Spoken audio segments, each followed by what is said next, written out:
Eu quero ir saudando vocês que estão chegando por agora, chegando aqui, sejam bem-vindos, bem-vindas à nossa live simpósio. Você está aqui no espaço da Faculdade Unida de Vitória. Durante este semestre, nós teremos uma série de lives com os professores da Faculdade Unida e nestas lives conversaremos um pouquinho do conteúdo, dos temas que estes professores ministram em suas respectivas disciplinas. Então, teremos a oportunidade de conhecer um pouco mais as pesquisas e pesquisas acadêmicas destes profissionais e vamos conversar um pouco sobre o conteúdo deste campo disciplinar tão importante que é a teologia, aqui no espaço da Faculdade Unida. Às vezes as pessoas ficam perguntando o que se ensina aí na Faculdade Unida, qual é o conteúdo, quais são as perspectivas, né? As pesquisas mais usadas. E durante este semestre nós teremos aí um encontro, pelo menos um encontro a cada 15 dias, só para conversarmos sobre isso. Além também de recebermos por aqui convidados e convidadas muito especiais para batermos um papo sobre teologia. Lembrando também que se você quiser conhecer um pouquinho mais a Faculdade Unida, vá lá no canal do YouTube. Nós temos um canal do YouTube com conteúdo muito bom de todas as nossas lives, dos congressos que realizamos aqui, congressos com Rubem Alves, com João Dias de Araújo, congressos aqui com Moltmann, com Harvey Cox, com tanta gente boa, teólogos e teólogas do Brasil e dos Estados Unidos, da Europa, da África. E esses congressos, esses debates, este conteúdo, tudo isso está lá no nosso canal do YouTube. Então se inscreva, acesse, tenho certeza que você encontrará muita coisa boa. Saudação também para você aí. Sam, né? O Sam, que está com o nome mais coladinho. Seja bem-vindo, Sam. Saudação para você também. E eu quero te pedir aqui o seguinte, pegue aqui essa setinha e manda para os seus amigos aí, convida o pessoal para participar conosco dessa nossa live, que é uma live muito importante. Também quero te convidar a entrar depois lá no site da nossa faculdade, né? Porque lá temos informações preciosas sobre os nossos cursos. Estamos com os cursos abertos, né? Nosso curso de teologia presencial para as inscrições, o nosso curso de teologia EAD e outros cursos também que nós já estamos fazendo em EAD. Teremos agora um curso muito bacana de extensão com o professor Jefferson, que é pós-doutor em cultura árabe e em Islã, na religião islâmica, né? Na tradição islâmica, sobre Jesus no Alcorão. Então, vá lá também, procure, se inscreva. Ou seja, no nosso site você tem acesso a todas essas informações. E se você quer ter assim, uma boa formação em teologia e outras áreas, eu acho que acessando lá nosso site você vai se sentir motivado e convencido que os cursos são realmente muito, muito bons. E hoje a proposta é darmos aí um pontapé inicial com essas lives. Hoje a live ela tem um propósito, né, muito bacana. Uma live, podemos falar que é uma live muito especial, uma live de lançamento. Nós estamos aqui lançando, apresentando a obra do Vanderlei. Ele acabou de publicar um livro com o título Por uma Fé Encarnada, uma introdução à história do protestantismo no Brasil. Resultado das suas pesquisas de doutorado na PUC do Rio de Janeiro. Então é um trabalho acadêmico, mas também que depois de houve uma mexida para que se tornasse livro. Então, um texto com uma bibliografia muito, muito interessante. Eu li a tese é uma tese muito boa, e ela foi transformada agora em livro, né? E como livro, tem alguns detalhes que facilitam o acesso do leitor e da leitora, né, Vanderlei? Então, assim, Vanderlei, eu queria te passar, porque você não conseguiu fazer isso antes, para saudar o pessoal, e aí a gente já começa batendo um papo sobre isso. Tá bom. Boa tarde a todos e a todas. Obrigado, Kenner. Enfatizar isso que você comentou, né, que a nossa ideia ao longo de todo esse ano de 2021 fazer várias lives, entrevistas com os professores do curso de Teologia da Faculdade Unida, também do curso de Ciências das Religiões, com o objetivo de apresentar o curso, né? O que se estuda, né? Tem muita gente que pergunta isso, né? O que se estuda dentro de um curso de teologia? Nós tivemos há muitos anos atrás, uns 15 anos atrás, um aluno que me disse que ele achava que em teologia a gente começava a ler a Bíblia em Gênesis e até Apocalipse e acabava o curso. Ele não tinha ideia de tudo que se estudava no curso de teologia. Então nós vamos pensar os vários professores, cada um dá aula numa área de uma disciplina, eles vão falar sobre essas disciplinas. Essa de hoje, ela mistura um pouco.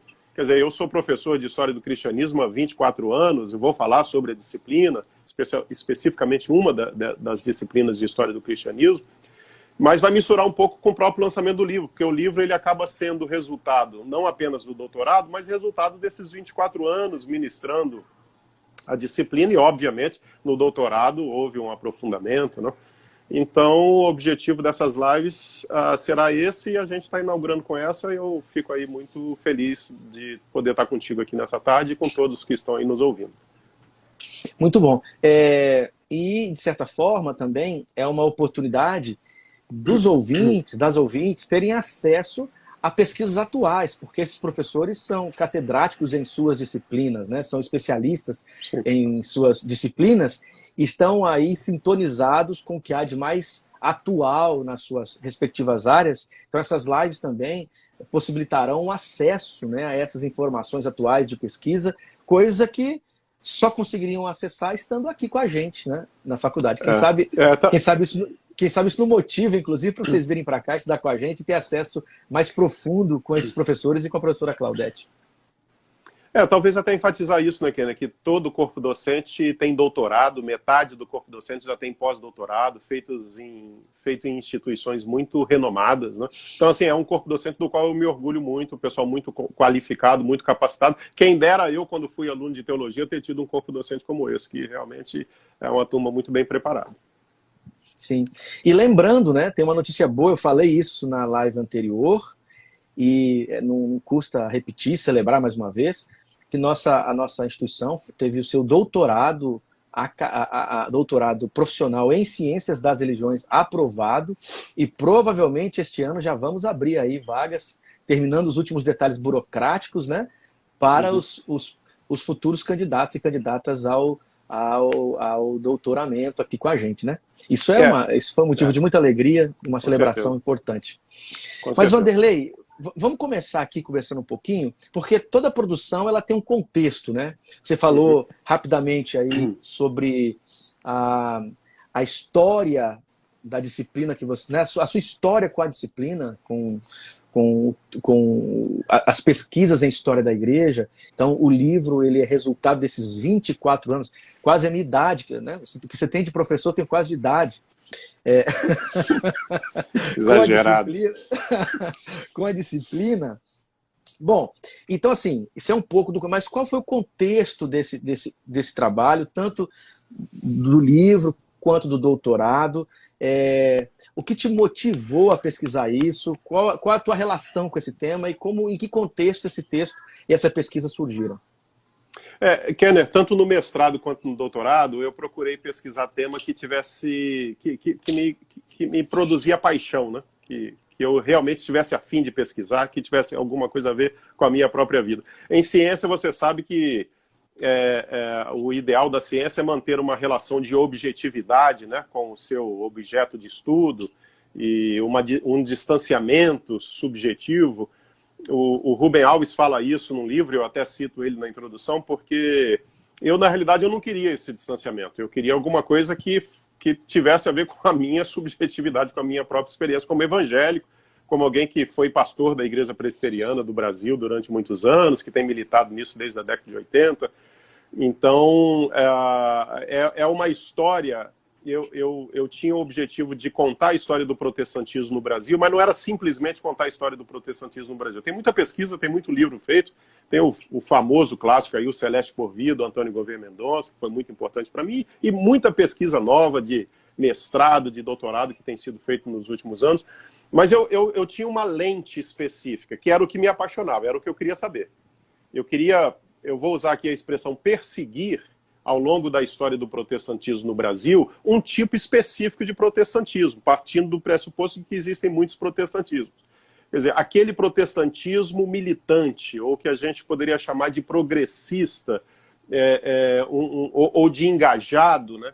Entendendo progressista aqui por aqueles protestantes interessados nas questões dos direitos humanos, que a gente chama amplamente, né, de direitos humanos, mas não apenas isso, questões de cultura, questões ambientais, aqueles protestantes que ficaram se perguntando qual poderia ser a contribuição e o papel do protestantismo na realidade brasileira, e por causa disso mesmo,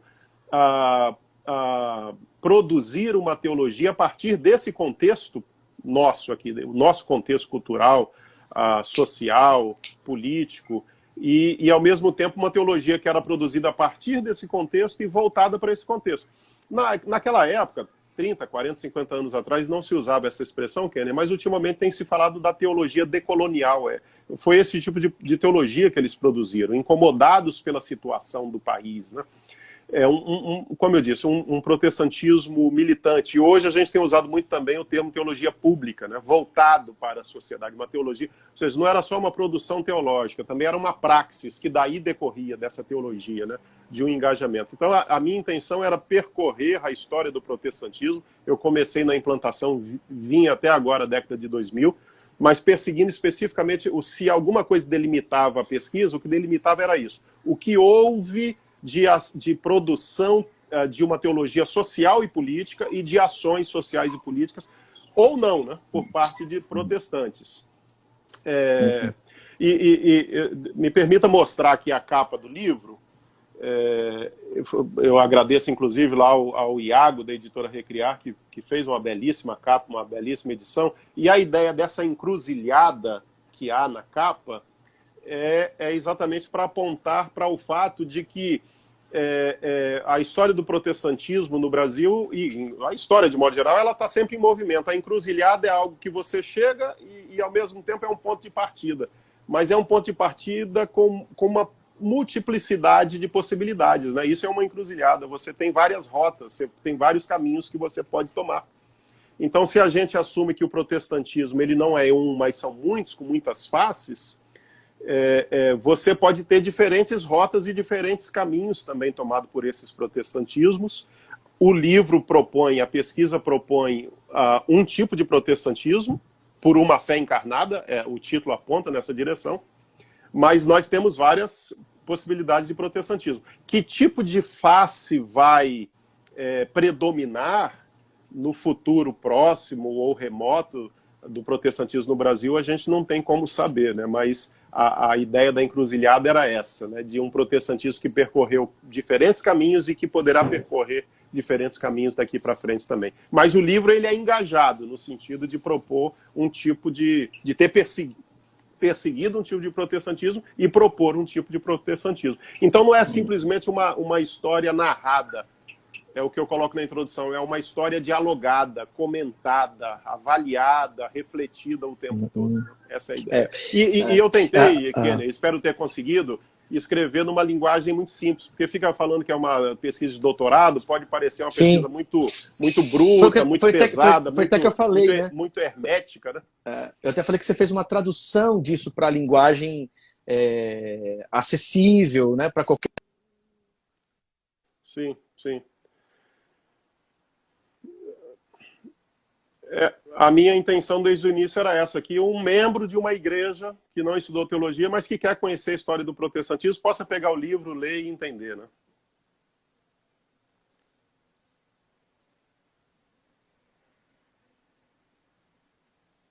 Que sejam densas, profundas, com acuracidade, mas ao mesmo tempo que consiga alcançar o não especialista. O não especialista precisa acessar o texto e lê-lo e no final chega assim, não, entendi, eu compreendi a hipótese desse trabalho, eu compreendi o que o autor quis dizer. Eu acho que a tua tese é assim, eu li a tese, a sua tese já se preocupa com essa linguagem, né? Com essa linguagem acessível, etc. Agora, Vanderlei, você falou umas coisas aqui importantes, né?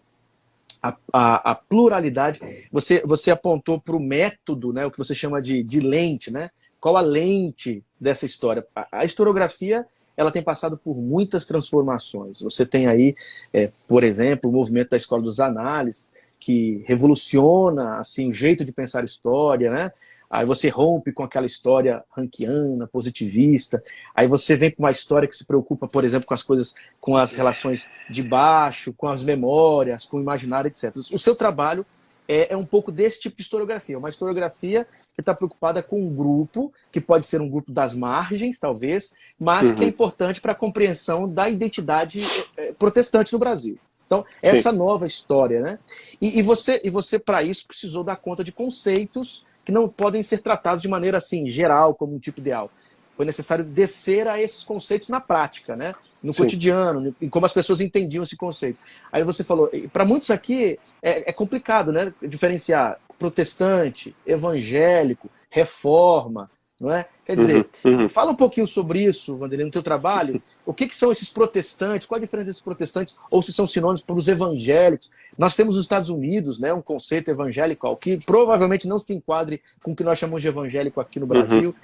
Fale um pouquinho desses conceitos, que eu acho que a definição desses conceitos é importante para os nossos ouvintes aqui compreenderem bem o que o livro faz e o que essas coisas significam, né? Esses conceitos eles são usados de maneiras variadas, inclusive de maneiras... Às vezes o mesmo conceito tem um significado para o Brasil e tem um significado diferente para os Estados Unidos, como você bem sabe, né? A expressão, por exemplo, evangélico, né?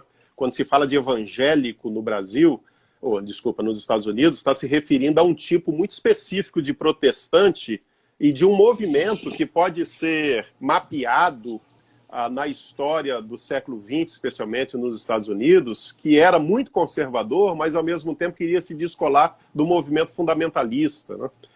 Aqui no Brasil, a imprensa tem usado a expressão evangélico de maneira muito generalizada, né? A palavra protestante, inclusive, caiu em desuso, pelo menos aqui no Brasil, né? Você não vê, por exemplo, a imprensa usando a palavra protestante nem nas igrejas.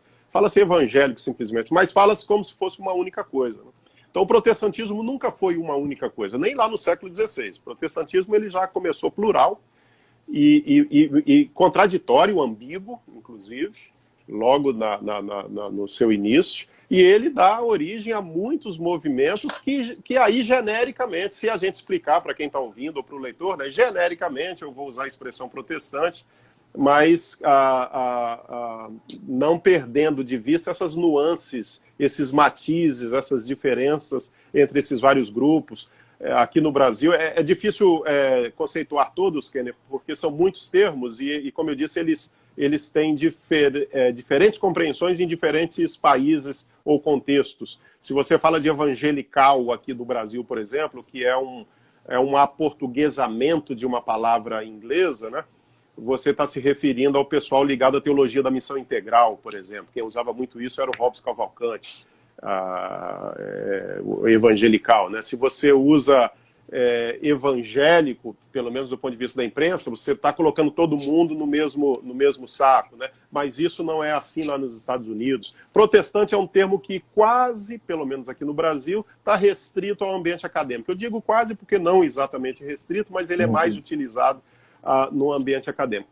Havia um grande risco, Kenner, há um grande risco numa pesquisa como essa, num estudo como esse, da gente idealizar o passado, né? Idealizar um passado que só existe no nosso imaginário, porque é muito comum grupos que pensam num futuro ideal, um futuro idealizado, e esse futuro idealizado, normalmente ele é projetado a partir de um passado idealizado. Eu vou trocar isso em miúdos. É comum você ouvir um pastor ou uma pastora evangélica, você pergunta para ela, e a sua igreja, como é que é a sua igreja? Aí a pessoa vai responder para você assim, olha, aqui na nossa igreja a gente busca, né, uma igreja que seja bíblica, uma igreja que seja comprometida com a palavra de Deus e a gente busca lá no cristianismo primitivo essa inspiração, aqueles cristãos da época dos apóstolos que viveram o evangelho para valer, não isso que virou, entende? Quer dizer, eles idealizam um futuro a partir de um passado imaginário idealizado que só existe na cabeça deles. E normalmente esse passado idealizado não passa de uma projeção daquilo que está na cabeça deles. Quer dizer, é uma espécie de espelho daquilo que ele já imagina que deva ser um cristianismo ideal. Quer dizer, isso que eu falei do cristianismo primitivo, isso pode ser aplicado à reforma. Eu tenho apesar de ser um livro sobre a história do protestantismo no Brasil, há um capítulo que eu dedico, boa parte dele, não ele todo, à reforma protestante. Por quê? eu queria investigar na história da Reforma o que houve de teologia social e política que pudesse servir como uma espécie de referencial para o que a gente faz hoje, por um motivo específico, que a gente pode falar depois, não agora, porque os protestantes militantes da década de 50 e 60 foram acusados de comunistas. Alguns até eram comunistas, eu não vejo problema nisso, mas boa parte deles nem era comunista. Então eu queria mostrar que existia na própria história da teologia protestante subsídio suficiente para que aqueles protestantes aqui do Brasil defendessem o que estavam defendendo. Agora, qual era o risco que eu corria? Exatamente esse, de eu idealizar uma reforma protestante que nunca existiu, né? Quer dizer, um Martinho Lutero perfeito, que lutou contra as hostes da Igreja Católica, ou um Calvino. Quer dizer, por isso, se você pegar o 4º capítulo do livro, a primeira frase do livro, que é exatamente esse que eu vou tratar desse período, eu abro a primeira frase dizendo o seguinte: a reforma protestante foi um movimento profundamente contraditório. Eu já botei essa frase lá para já tentar me posicionar. Agora, eu vou até te confessar aqui, Kenny, para quem está ouvindo, pode ser que eu tenha aqui a colar escorregado em alguma tietagem em relação a esses protestantes militantes brasileiros da década de 50 e 60, em função até de uma admiração muito grande que eu tenho pelo que eles fizeram e pelo que eles nos legaram. Mas eu tentei fugir disso o máximo possível, não desconsiderando as ambiguidades que estavam presentes lá na Reforma, que estiveram presentes também nesse movimento, como, por exemplo, na Confederação Evangélica do Brasil, que não era não era um ambiente só de progressistas, era um ambiente muito contraditório também. Tentei mostrar tudo isso. Isso é muito bom, porque isso é muito bom porque você, diminuindo esses idealismos, você consegue ter uma visão mais realista, não só do passado, mas também uma visão mais realista e justa do presente e das projeções, né? Acho que esse trabalho histórico ele é fundamental para mostrar essas ambiguidades. Você chega para um Thomas Münzer, provavelmente o Thomas Münzer não teria não faria uma reflexão tão bondosa de Lutero quanto costumamos fazer. Com certeza. Fazemos hoje. Bom, no seu texto você trabalha um pouco dessa relação dos movimentos de avivamento, não é? E não só isso, né, mas também temas como escravidão e o protestantismo brasileiro. Quer dizer, a gente ouve muito de avivamento pensando no movimento pentecostal, tanto o movimento pentecostal americano, os movimentos anteriores à santidade. Aqui a gente ouve também, né, é muito comum você ouvir falar de figuras avivalistas e tal, e você trabalhou esse tema dos movimentos missionários, né, de avivamentos e tal, e a formação dessa identidade do protestantismo brasileiro. E também pesquisou a questão da escravidão, que são duas coisas assim, parecem contrárias, quer dizer, preocupação com questões raciais e movimento de avivamento, e a gente descobre que não, pelo contrário, estão muito próximas. Então, que você falasse um pouquinho sobre isso, tanto essa coisa dos movimentos missionários avivalistas e tal, e o tema da escravidão. Há pouco tivemos uma obra que foi produzida pelo João Chaves, falando um pouco né, dessa relação dos batistas e o sistema escravocrata, escravidão, racismo, e muita gente não gostou de ver essa face um pouco feia do mundo batista, e você viu os lados, né? Viu as possibilidades desse tema ser tratado, especialmente aqui no Brasil. Então, fale um pouquinho sobre isso aí, porque está no seu texto, eu acho que esse tema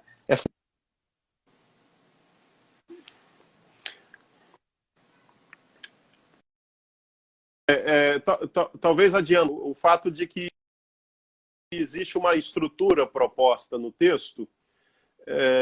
No primeiro capítulo eu abordei a implantação do protestantismo no Brasil, no segundo capítulo a consolidação do protestantismo no Brasil, e no terceiro capítulo o que eu chamei de a fragmentação do protestantismo no Brasil. É claro, você trabalha com história também, a gente tem que tomar cuidado com essas periodizações para não cair naquela ideia de que acabou uma fase, agora começou outra completamente diferente. A gente sabe que história não é assim, história é um processo, mas para efeitos até didáticos de facilitação da compreensão, eu fiz essas fases, né? Então, isso que você acabou de falar, ele entra nesse primeiro momento da implantação, da chegada dos missionários aqui no Brasil. Então, a pergunta que a gente precisa fazer logo de cara é quem eram esses missionários, que tipo de teologia eles traziam na sua bagagem, né? Como é que eles foram formados. Bem, e aí entra a chamada teologia dos avivamentos, que é muito destacada pelo Antônio Gouveia Mendonça, lá no Celeste por Vir, né? Eu falaria muito rapidamente aqui, Kenny, e aí vai explicar o que você acabou de falar sobre como é que pode a gente falar de teologia do avivamento e, ao mesmo tempo, ter escravidão, né?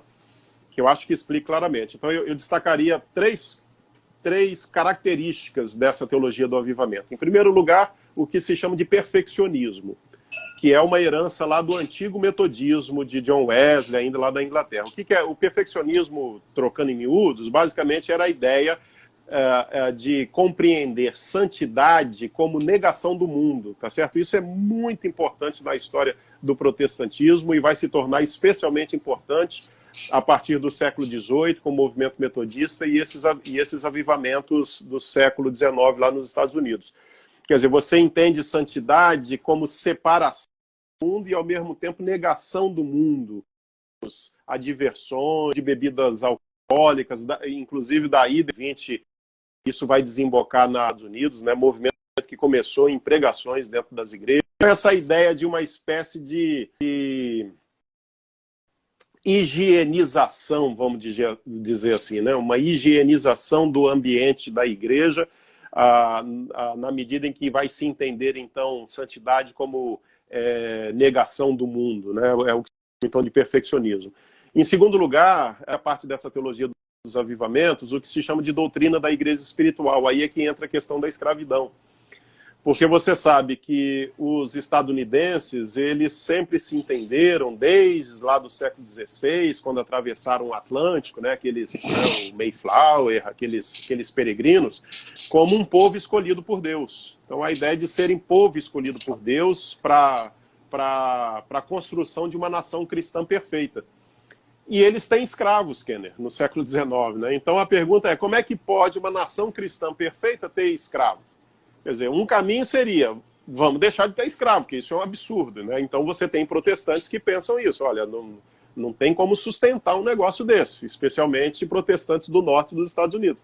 Mas você tem uma grande parcela desses protestantes lá dos Estados Unidos que vão, ao contrário disso, procurar defender a partir da Bíblia a escravidão. E isso chama-se doutrina da igreja espiritual. Então é a ideia de que a igreja ela salva as almas. Essa é a missão da igreja aqui na Terra, salvar as almas das pessoas. Essas questões de ordem civil, né, das leis, a igreja não deve se meter nisso. Isso era um lado dessa doutrina da igreja espiritual. Mas tinha outro mais curioso ainda. E você cita aí o João Chaves, nesse livro que é importantíssimo. Tinha sido lançado em e-book ano passado, agora foi lançado físico. Como é que é? A história do racismo nos batistas brasileiros, né? Que eu indico muito que comprem. Ele apresenta lá vários e vários casos dos professores do principal seminário que formava os missionários batistas que vieram para o Brasil. Todos eles eram escravocratas, possuíam escravos, o reitor do seminário, os professores, todos tinham escravos, como isso havia sido instituído. Deus é que teria instituído a escravidão, e isso era homologado pela Bíblia, tanto no Antigo quanto no Novo Testamento. Isso era pregado nos púlpitos. Há um cara que o João Chaves cita, um pastor da época, o Warren, em que ele vai para o púlpito da igreja, chega a ser engraçado, porque ele vai dizer o seguinte, olha, tem irmãos nossos que estão se envergonhando de pregar a escravidão, quando isso é uma obrigação, porque se está na Bíblia a gente tem que pregar em defesa da escravidão. Seria mais ou menos como se você não estivesse pregando o amor ao próximo e eu falasse, Kenner, mas isso está na Bíblia, você tem que pregar o amor ao próximo. Então ele falava isso em relação à escravidão, ele dizia, como é que pode, irmãos nossos, se deixarem levar pelas pressões daqueles que são contra? Você está sendo infiel a Deus e está sendo infiel à Bíblia, você tem que pregar a escravidão. Então, esses missionários vão trazer isso também na bagagem. Então, essa visão de uma santidade como negação do mundo, essa ideia de uma doutrina da igreja espiritual que trabalha questões espirituais, e por último, o Destino Manifesto, que você conhece bem, essa ideologia, né, do Destino Manifesto, que tem a ver com o que eu falei agora há pouco, a ideia de ser um povo escolhido por Deus com uma missão de salvação do mundo todo. Então, os Estados Unidos vão se apresentar como uma espécie de farol para a humanidade. Olhem para nós, né, e nós vamos levar a salvação até vocês. E aí eu encerro aqui esse ponto, tem um detalhe, porque quando os missionários... Você sabe também, Kenny, que o século XIX é o século das missões mundiais. Eles mandam missionários para o mundo inteiro. Quando eu digo mundo inteiro, o sul global. América Latina, África e Ásia. Porque a ideia era acelerar a volta de Jesus. Então você tinha que pregar o evangelho para todo mundo que era infiel. E aí os Estados Unidos vão mandar milhares de missionários para todos esses cantos, inclusive aqui para o Brasil.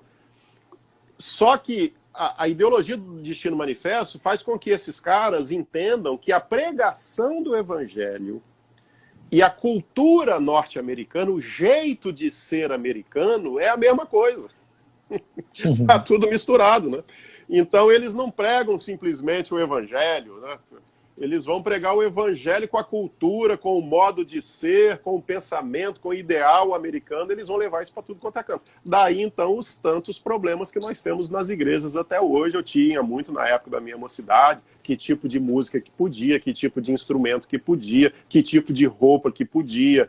Quer dizer, você vê que é uma coisa lá do século XIX, mas os desdobramentos vão longe, né? Então, na minha igreja, por exemplo, só podia tocar órgão. Se quisesse tocar outros instrumentos, era lá no salão da mocidade, né? Um agogô ou um berimbau, por exemplo, de jeito nenhum, porque isso era coisa Até do hoje, diabo, né? Então, eu hoje. lembro de uma regente do coral que num debate sobre isso, ela usou uma expressão que nunca saiu da minha cabeça. Ela falou que fez uma pesquisa e descobriu que a palavra original do samba era sambigo, que era a música do umbigo. Então, que aquilo... Eu fiz mais ou menos essa cara que você fez agora. E que aquilo, então, era uma música sensual e que aquilo não cabia na igreja, né? Não podia de jeito nenhum, que era uma coisa do diabo e tal. Mas veja, Kenny, no fundo, isso esconde racismo puro e simples, né? Porque se os europeus tivessem inventado berimbau, estava todo mundo tocando nas igrejas, né? Só que como foram pessoas negras, gente que veio da África, então não pode, é coisa do diabo, né? Agora, mas é isso. Agora é interessante porque esses movimentos que nós chamamos de movimentos avivalistas, né? Pensando aí o John Wesley, que eles mesmos não se compreendiam no movimento avivalista. Esse negócio foi leitura posterior de historiador e de gente que entendia que a igreja não estava viva, então se avivou com esses nomes, como John Wesley, né? O John Wesley foi sempre um protagonista no enfrentamento à escravidão, ao racismo, né? As suas cartas com Wilberforce são assim emblemáticas, foram traduzidas há pouco, comentadas em português. Quer dizer, o que você atribui essa coisa desses movimentos avivalistas ou esses movimentos de avivamento com este olhar tão conservador em relação ao tema da questão racial? Quer dizer, se você olha esses movimentos avivalistas de missões e tal, parece que, pelo menos em Wesley, há uma preocupação séria de enfrentamento a isso. Mais ou menos o que você falou, é o tipo de perspectiva de avivamento, de missão que chega no Brasil? É um pouco disso? Uma coisa é o Wesley, né? Outra coisa são os metodistas, né? Mais ou menos como você fala de Calvino e dos calvinistas, né? Porque, de fato, Wesley, e aí você me lembrou bem, eu estava esquecendo, Kenny, o Helmut Renders, nosso amigo e colega lá da UMESP, ele traduziu as cartas de Wesley acerca da escravidão. Eu, no final do ano passado, antes de lançar o livro, eu fiz uma revisão detalhada, página por página, e acrescentei várias coisas, inclusive textos do João Chaves e esse do Helmut, que me ajudou demais. Então, assim, indico muito que leiam, que é obra primária, né? O Wesley, ele é absolutamente contundente contra a escravidão. Mas uma outra coisa é quando atravessa o Atlântico, o metodismo vai florescer lá nos Estados Unidos da América. O fato é, Kenny, que o cristianismo, ele não é uma vacina. O cristianismo institucionalizado, o cristianismo como a gente o entende, ele não é uma vacina contra preconceitos, ele não é uma vacina contra violências, ele não é uma vacina contra intolerâncias, né? Quer dizer, tudo é muito ambíguo mesmo, mais ou menos como a gente está vendo na nossa sociedade nesse momento. A ideia de que você é cristão, você é uma pessoa de bem e você está armado até os dentes. Isso tudo está junto, não é? E você é aquele que acha que bandido bom é bandido morto, e você está na igreja com a sua família branca e tal. Essas coisas estão todas misturadas o tempo todo, né? Então já estavam misturados lá no século XIX. Há muitos documentários, há muitos filmes e há muitos livros que dissecam isso em detalhes e que valem a pena ser vistos, né? Aqui no Brasil, só chamando agora para o Brasil, foi muito curioso como que os pastores brasileiros, quer dizer, quando os missionários chegam, não tem ninguém ainda convertido, eles começam a converter os brasileiros, daqui a pouco você começa a ter pastores brasileiros. Os primeiros, inclusive, foram padres convertidos na igreja presbiteriana, na igreja batista e tal. Como é que os pastores brasileiros começaram lidaram com essa questão da escravidão? Esse é um ponto curioso da pesquisa. Então você tem, por exemplo, Robert Calley, famoso na história da implantação do protestantismo no Brasil, fundou a Igreja Evangélica Fluminense, que deu origem à Igreja Congregacional. Ele expulsou um membro da igreja dele, que era senhor de escravos e que não quis abrir mão disso. Ele expulsou literalmente da igreja. Agora, você tem vários missionários que eram escravocratas. O João Chaves mostra isso. O Begbie, o famoso casal Begbie e Taylor, né, eles não viam problema na escravidão. Eles para usar uma palavra do momento, eles ficaram meio isentões lá em relação a isso aqui no Brasil, sabe? Tiveram alguma ação aqui, mas que eu não vou destacar aqui por uma questão de tempo. Mas há um que eu queria destacar. Um pastor muito curioso, uma figura muito curiosa. O Eduardo Carlos Pereira, um pastor presbiteriano. Ele vai produzir o texto mais contundente e importante contra a escravidão. Um texto chamado A Religião Cristã e Suas Relações com a Escravidão, de 1886. Eu consegui esse livro. Caramba! Esse texto.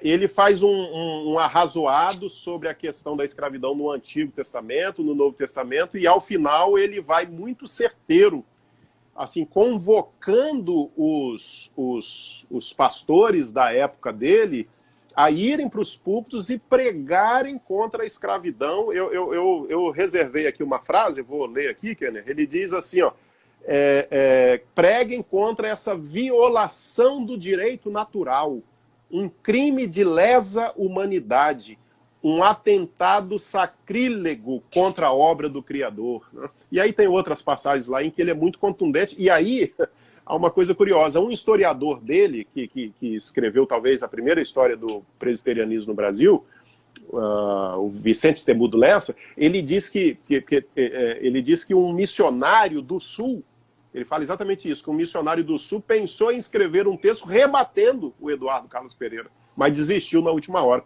Aí o Temudo Lessa até fala, graças a Deus, porque teria sido lastimável, né? Então foi uma coisa conflituosa entre os protestantes dessa primeira fase, que eu acho que a gente pode encerrar aqui, a fase da implantação, né? Não foi uma questão pacífica. Você tinha aqueles que foram claramente contra, mas você tinha aqueles que defendiam ou que ficaram ali sem se manifestar, né? Só para terminar, eu acho que essa coisa, te ouvindo, eu vejo o seguinte, terminar pelo menos esse primeiro momento desta parte do livro, né? Da implantação. Se você ouve os caras falando, há uma certa razoabilidade, mas nem toda razoabilidade tem valor ético, tem peso ético. Porque você poderia ouvir um pastor desse falando, explicando, tratando a escravidão como um tipo de emprego, né? De serviço. Quer dizer, no contexto que ele falava isso, poderia ter um certo sentido. Olha como foi necessário, de certa forma, para nós é um absurdo, mas para esses protestantes que conseguiram fazer essa leitura crítica, foi um ato profético e de uma inteligência social profunda. Foi com certeza. Então, assim, e a gente olha para o nosso tempo hoje, não é diferente. Você tem uma quantidade de bestialidades, de monstruosidades, legitimadas com uma certa razoabilidade, entendeu? Com uma certa coerência interna discursiva, mas que não passa de um engodo desumanizador e monstruoso. Então, aqui que está o ponto. Eu acho que o lugar desses nomes, dessas figuras, é um lugar importante porque é um lugar de inteligência social. Sim. De inteligência não só teológica, mas uma inteligência teológica social. Porque, para o seu tempo, tinha algum sentido. Não é? Tinha algum sentido.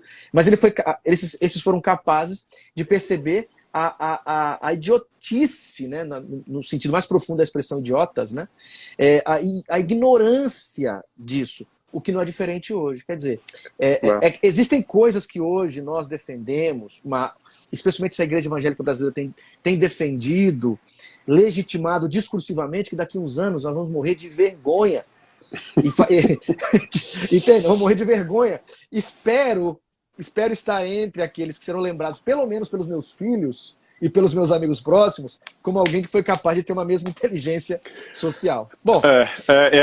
E lembrando que o Eduardo Carlos Pereira escreveu em 1886, 2 anos antes da abolição da escravatura. Aqui eu ia falar isso agora. É muito surpreendente mesmo, né? Muito surpreendente. Agora, Wanderley, o que no seu livro você tem uma parte que você chama mesmo de consolidação do protestantismo no Brasil, o brasileiro? O que significa isso? Quer dizer, como que você consegue... O que tem a ver... Qual é o conteúdo desse tipo ideal, né? Consolidação do protestantismo no Brasil. O que é isso? O que foi isso? Qual a relação disso com o período anterior? Teve avanços em termos sociais? Ou retrocesso? Qual que é o lugar, por exemplo, da Conferência do Nordeste nesse período? A ditadura militar? Como que é isso?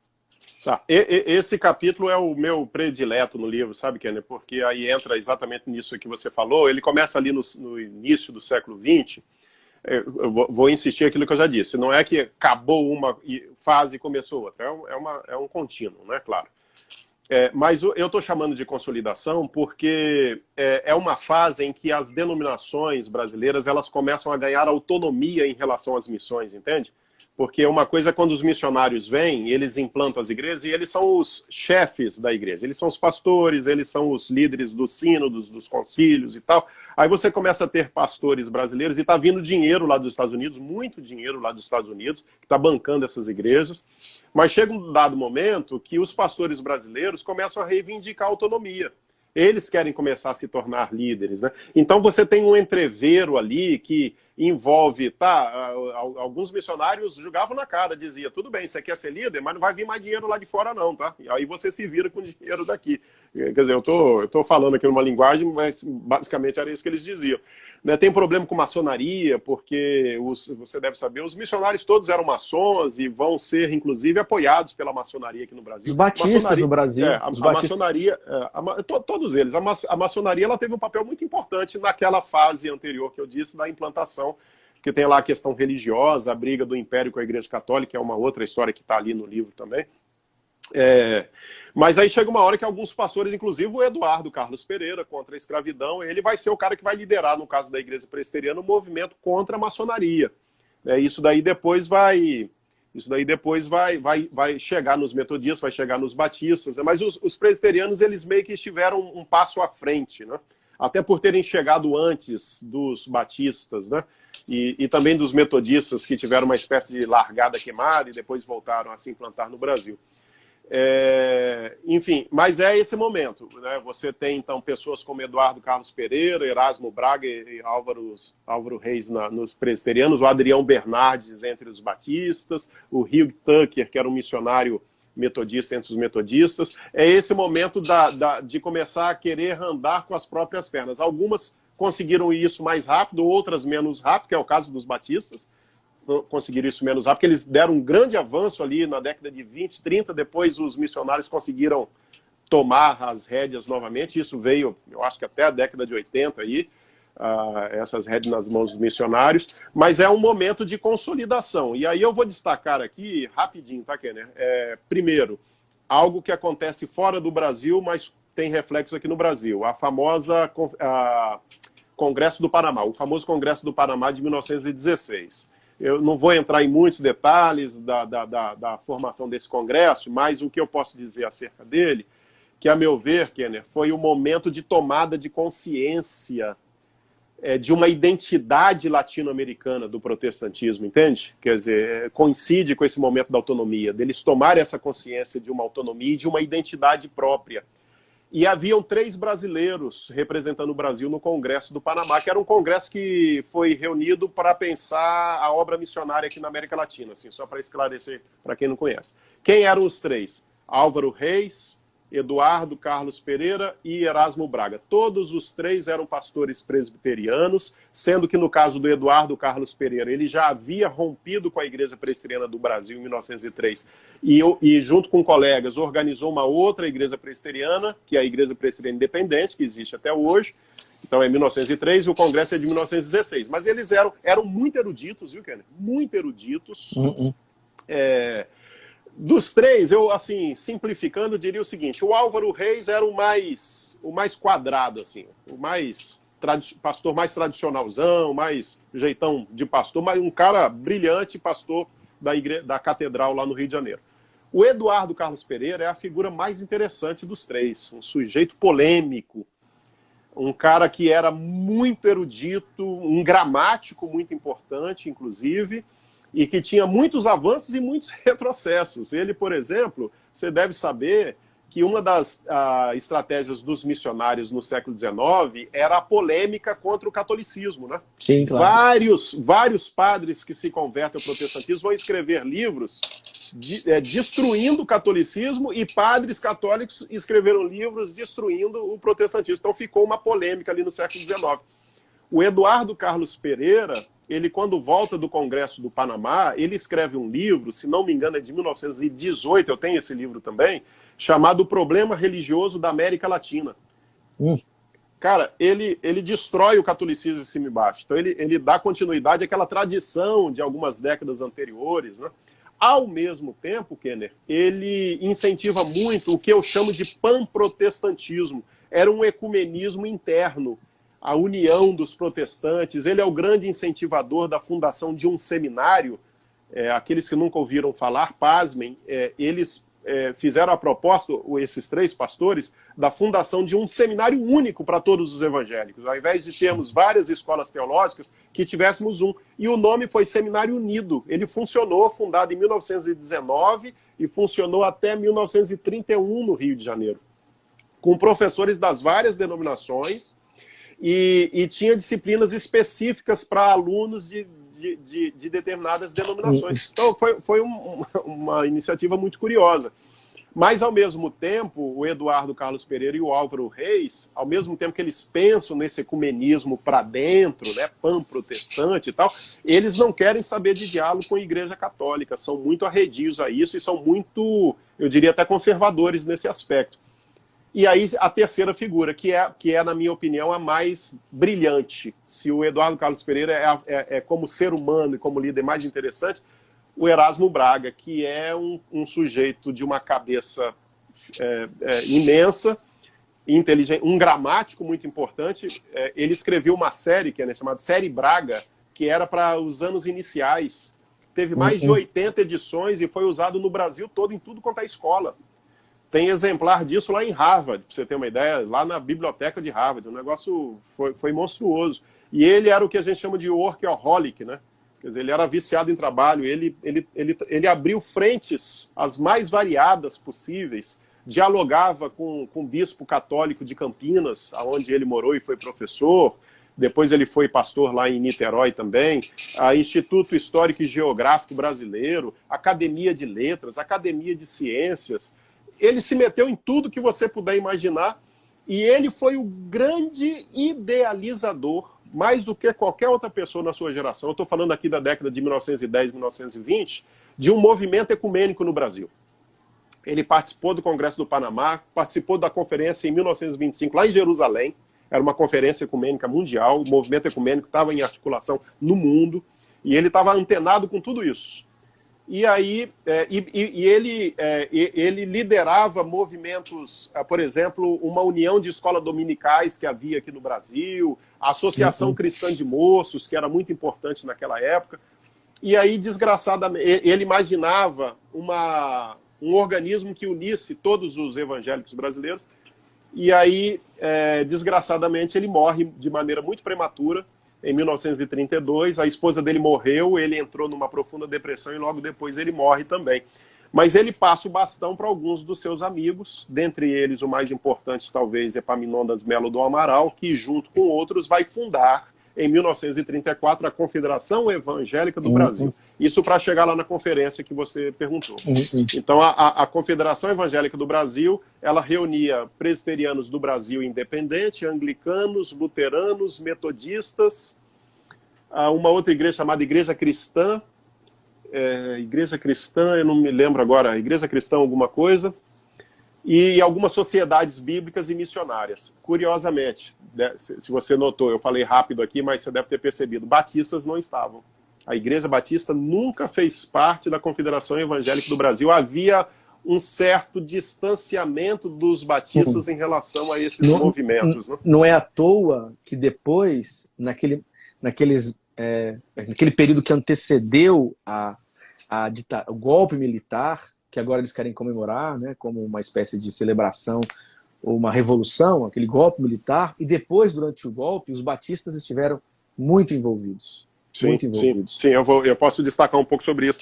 Mas eu reputo isso, Kenner, esse distanciamento dos batistas, a famosa doutrina landimarquista, né? Landimarquismo, que é aquela ideia de alguns batistas, inclusive defendido pelo Crabtree, o primeiro historiador dos batistas aqui no Brasil, era um missionário americano aqui.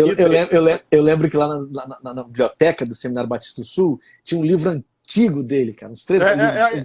Deve ser a assim. História dos batistas, né? O volume 1, depois o Antônio Mesquita escreveu o volume 2. Eu li esse livro, partes dele, não ele todo, mas chega a ser risível, porque ele fala uma coisa assim, um estudioso do Novo Testamento que vá lá sem preconceitos, ele vai se convencer que a igreja neotestamentária era verdadeiramente uma igreja batista. Ele fala exatamente isso. Ele estava certo. Eu sei que sim. Então, era essa ideia de que a igreja batista, na realidade, ela nem nasce na Reforma Protestante, ela não é herdeira da Reforma, ela é herdeira lá do Novo Testamento, e ela veio como que correndo por fora, aquele livro Rastros de Sangue, né? Que ela veio correndo por fora ao longo da história e se manteve fiel, diferentemente de todos os outros infiéis. Então tem essa coisa de algumas igrejas batistas, inclusive você sabe que às vezes não dão nem a ceia para outro batista, aquela ceia fechada, restrita. A ceia fechada. Ainda, porque, hoje não é muito comum, mas ainda se encontra por aí. Se vai um outro evangélico para lá, mesmo que já tenha sido batizado, eles vão batizar novamente. Então os batistas tinham esse... Bom, eu vou usar a palavra aqui, tinha um salto alto na história. Um preciosismo teológico. Talvez. Bom, enfim, mas assim, a fundação da Confederação Evangélica do Brasil foi talvez uma das coisas mais importantes que ocorreu na história do protestantismo brasileiro, porque ela fez essa união, ela serviu como um guarda-chuva debaixo do qual essas denominações elas se articulavam, Kenner, e fizeram articulações muito interessantes. Eles criaram vários setores, setor de educação, setor de jovens, mais tarde, 20 anos depois, mais ou menos, da fundação, o setor de responsabilidade social da igreja, que eu vou falar daqui a pouco. Para vocês terem uma ideia, até reforma agrária eles fizeram, cara, com terras que haviam sido compradas por missionários no Maranhão e no Mato Grosso. No Mato Grosso eu até conheci uma vez que estive lá, perto de Cuiabá. Eles usaram essas terras para assentar famílias, fizeram uma articulação de uma proposta de atualização dos métodos pedagógicos didáticos nas escolas do Brasil todo, implantaram em mais de 300 escolas. Foram ações muito interessantes mesmo. Os metodistas nessa época, Kenner, eles são muito avançados. É a primeira denominação no Brasil a publicar um credo social da igreja, em 1934, mesmo ano da fundação da Confederação Evangélica. Esse Hugh Tucker, ele já havia fundado no início do século um instituto, o Instituto do Povo no Rio de Janeiro, que era educandário, que era assistência social, que ajuda, inclusive, na luta contra a febre amarela, né, os surtos de febre amarela no Rio. Foi a primeira instituição filantrópica do país. Então, são histórias realmente muito interessantes. O primeiro deputado federal que participa lá em 1933, metodista também. E outra coisa que me chamou muita atenção na pesquisa, que a gente vai descobrindo coisas, né? Houve uma proposta deles unirem, metodistas e presbiterianos se unirem numa única igreja. Chegou a ter por escrito essa proposta. Chegaram a articular, acabou não indo para frente, mas houve essa articulação. Ok, aí tem muitas outras figuras interessantes nessa época, mas avançando para a década de 50 e 60, ainda nesse período de consolidação, é exatamente quando se forma na Confederação Evangélica do Brasil o chamado Setor de Responsabilidade Social da Igreja, fundado por um missionário que estava aqui no Brasil há 3 anos, chegou em 1952, fundou esse setor em 55, chamado Richard Shaw, conhecido talvez da maioria que está aí nos ouvindo, né? O Richard Shaw, embora fosse um missionário americano, ele já havia vivido 10 anos na Colômbia antes de vir para o Brasil. Ele viveu dentro de uma favela na Colômbia, ele não quis viver nas casas, havia uma espécie de vila onde moravam os missionários americanos. Ele foi morar lá, quando ele percebeu isso, ele saiu e foi morar numa casa literalmente dentro de uma favela, porque ele queria conhecer o povo. Isso, 10 anos, você imagina, isso mexeu com a cabeça do Richard Shaw. Ele tem uma biografia em português, publicado pela editora Record, chamado Surpreendido pela Graça, que vale a pena ler. Aí ele conta em detalhes toda a sua formação teológica e toda essa história. E depois de 2 anos nos Estados Unidos, sendo influenciado por um teólogo de monta importantíssimo, chamado Paul Lehmann, aí ele vem para o Brasil. Ele acaba ficando meio de forma acidentada aqui pelo Brasil, e vai ficar aqui no Brasil por cerca de 9 anos, mais ou menos. Não chega a completar 10 anos, não, da presença dele no Brasil. Mas, assim, todos os importantes teólogos da década de 50 e 60, Kenner, que inclusive alguns eu entrevistei, sem exceção, apontam para o Richard Shaw a grande influência do ministério deles. Ele vai publicar, logo quando ele chega no Brasil, um livrinho chamado Cristianismo e Revolução Social. Você já percebe aí pelo título, né? Ele traz da Colômbia a experiência de diálogo e de ação conjunto com jovens marxistas. Ele mesmo nunca se assumiu como marxista, tá? Ele tem até texto nessa autobiografia falando claramente que ele não era. Mas ele usa expressões assim, que nós temos que aprender com eles, e muitas vezes aquilo que Deus esperava de nós, fazendo na sociedade, a gente não está fazendo e os jovens marxistas estão fazendo. Então ele tem um diálogo muito profundo, muito sério. Apesar dele falar que ele não foi marxista, mas pode ser visto como marxista em alguns momentos. Enfim, é uma questão... Talvez ele não usasse esse conceito, não aplicasse para si, porque ele está no meio dos evangélicos para dialogar. E é importante esse tipo de pronunciamento dele, eu acho, porque é óbvio que há coisas na teoria marxista que estão em sintonia com algumas expressões da tradição cristã, né? Como qualquer outra teoria que pense a realidade. As teorias têm potências e limitações, são datadas, precisam ser relidas.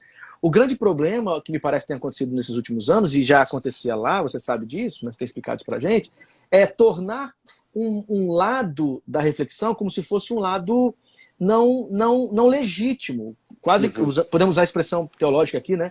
Uma demonização do outro lado. Tipo, ser marxista como se isso significasse já um mal. Hoje, esquerda já é um mal. Quer dizer, a gente não imagina que a política ela é formada por posicionamentos, perspectivas múltiplas e são necessárias. Então, quando você demoniza, você atrapalha o processo de reflexão e o próprio Estado democrático. E mais, perceber que essa preocupação com justiça social, com direitos humanos, etc., isso não significa necessariamente que esta figura ela está inserida ou se entende como um marxista ou na esquerda. Isso é tão óbvio que você olha a própria Declaração Universal dos Direitos Humanos, esse documento tão importante que foi escrito, que tem protestante nesse processo, ele é um documento que foi produzido não por grupos marxistas, está mais para um liberalismo do que para um marxismo. Quer dizer, então esse tipo de visão do mundo, marxistas e, sei lá, e família, que é sempre assim, ou esquerda e gente de bem, quer dizer, esse tipo de dualismo bobo, isso não dá para ser aplicado na realidade, porque a realidade é muito mais complexa. E pelo que você está dizendo, nessa época já havia esse tipo de problema, né? Não, é perfeito, sua colocação é perfeita, Kenner, porque, de fato, você interdita, né? Você interdita o diálogo, você interdita a pesquisa quando você demoniza um lado da história, e essa você deslegitimizar, né? Quer dizer, você ser marxista é legítimo como você ser liberal, como você ser de direita, né? Vamos falar dos regimes marxistas que mataram milhões. Isso é uma coisa, você falar de alguém que opta pelo marxismo é uma outra coisa. Porque a gente deve criticar esses regimes que mataram milhões, assim como a gente precisa também criticar o mundo liberal que também matou milhões, né? Fala-se muito dos 58 mil soldados americanos que morreram no Vietnã, e não se fala dos 3 milhões de soldados do Vietnã do Norte que foram mortos, né? Porque são asiáticos, então a vida conta menos. Enfim, é uma discussão muito complexa, que a gente iria longe. Mas aí você me lembra, né? A gente tem que lembrar aqui que a chegada do Richard Shaw no Brasil ela coincide com o período da Guerra Fria, né? Década de 50. Então, essa polarização que vai se estabelecer entre esses dois impérios, o Império Norte-Americano, estadunidense, e o da União Soviética. Então, está tudo muito...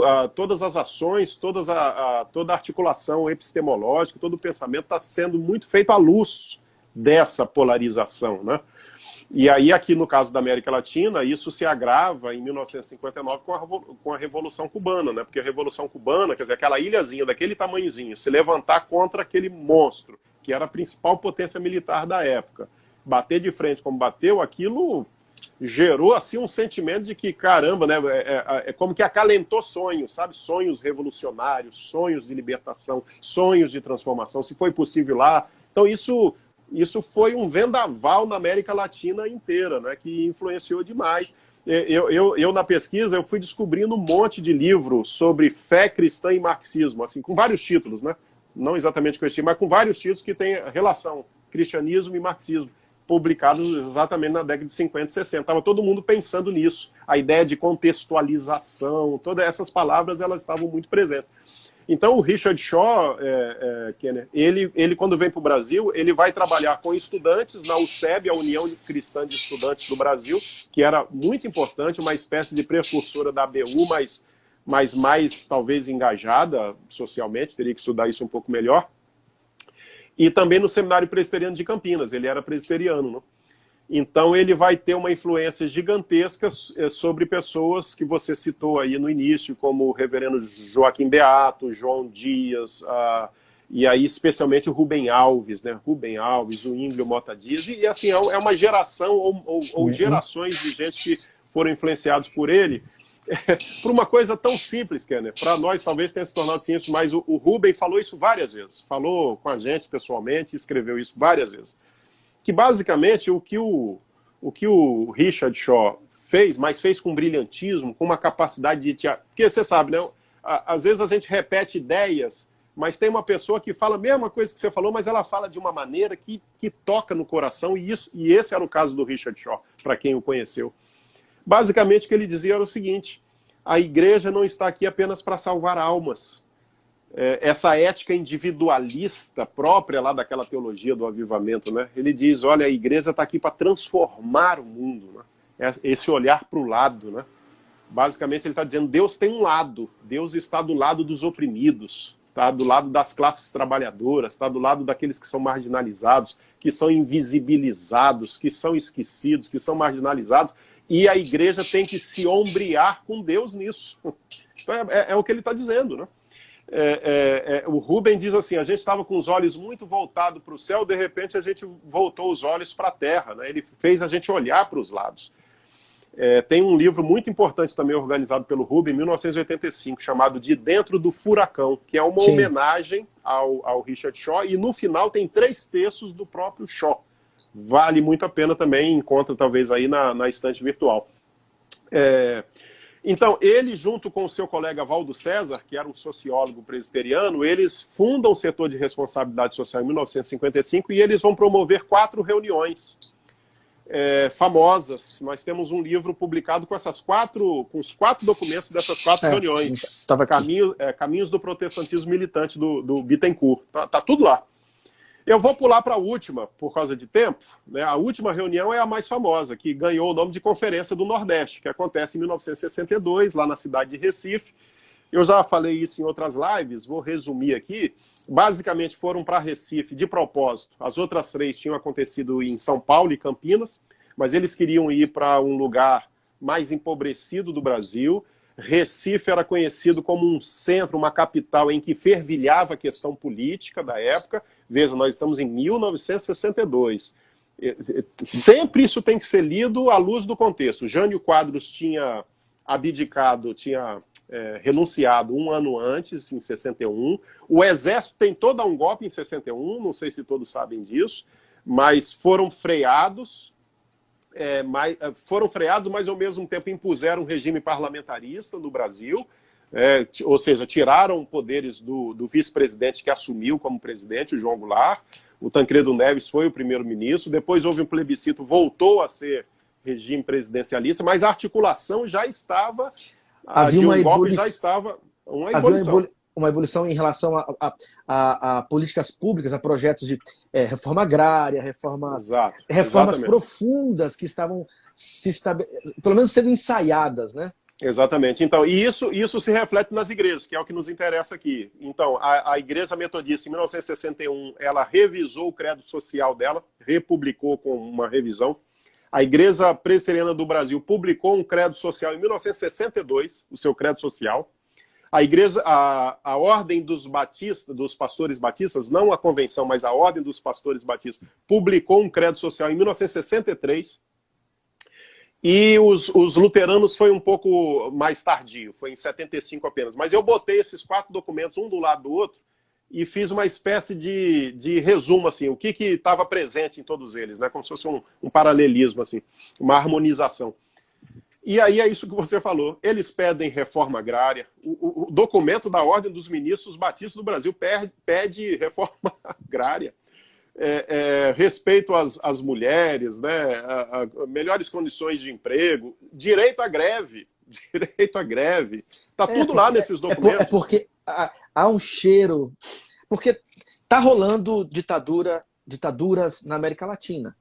Então, quer dizer, o pessoal estava sentindo o cheiro disso, eu imagino, obviamente, né? Alguns, inclusive, até abraçaram como uma oportunidade de salvar o Brasil do que eles estavam chamando de comunismo. Pelo menos esse lado aí não, nesse grupo aí não. Eu destacaria que não foi simplesmente um grupo, isso que eu acho importante. Veja, não eram documentos assim de um grupo da Igreja Presbiteriana que se reuniu e resolveu tornar público uma carta assim, de intenções. Foi a Igreja Presbiteriana do Brasil. Foi a Ordem dos Ministros. Estava todo mundo fechadinho? Estava todo mundo ali em harmonia? Claro que não. Muita gente estava discordando. Mas foi um documento oficial.